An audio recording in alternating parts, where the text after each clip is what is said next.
This spooky tale of warning came from a fellow I worked with in the press shop of a large auto manufacturer in South Australia for a few months many years ago. He was a very straightforward, upfront and honest bloke, blue collar, quit school too soon, somewhat amoral but true blue and definitely not one to talk crap or make stuff up. Anyway, I got to know him over time and I found he was a very interesting and intelligent fellow. One day the subject of supernatural phenomena came up and he started relaying to me a couple of experiences he had had involving actual apparitions. It was obvious to me that he was one of those people who can see spiritual entities at times. I have known a few people with what I would tentatively call this third eye ability and need absolutely no further evidence or testimony to convince me this phenomena is real. Exactly what it is, of course, is another matter. Sorry, back to the story. He started telling me how one summer night a few years prior to then, him and some friends, most in their late teens, early 20s at the time, were out cruising in their hotted-up cars and found themselves in the very dark car park of Morialta Falls, a popular place to make out and get up to mischief at night. Morialta Falls is like a shady natural cleft in the Adelaide Hills featuring steep gullies and a spectacular waterfall, walking tracks and large weathered rocks, particularly at the base of the waterfall.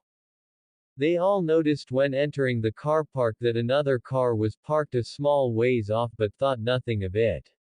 Like I said, it was a popular place to park.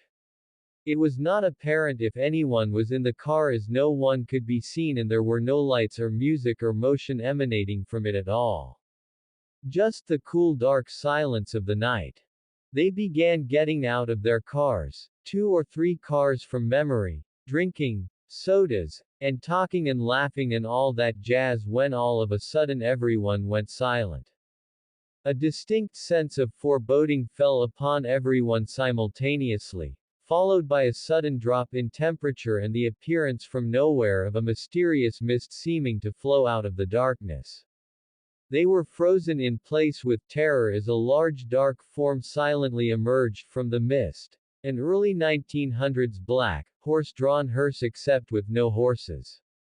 It glided silently through their midst while they stared in disbelief. It was then a scream or yell from someone in the group shattered the spell they were under and like a flash everyone was scrambling back into their cars, doors slamming, engines starting, radios blaring back into life, pale, shaken and invariably disturbed. But that, in my opinion, was not the truly scary part of the story. It was late the next day, the experience fading from mind when the guy who told me this story was watching the news.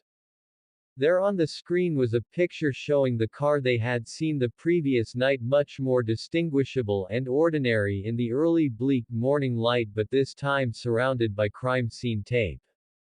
Apparently the owner of the car was an 18-year-old guy who had just broken up with his girlfriend and had driven there the night before in a state of deep emotional and psychological trauma. Unable to come to terms with his loss, he had decided to take his life by throwing himself from the highest part of the waterfall hundreds of feet down onto the hard rocks below. A sad and preventable, macabre, and gory tragedy. I will never forget this story as long as I live. To me it suggests that death is not the end and suicide is a dangerous way to go at best. For after the physical death there may be a second death where the devil's hearse collects you before any human constructed hearse can.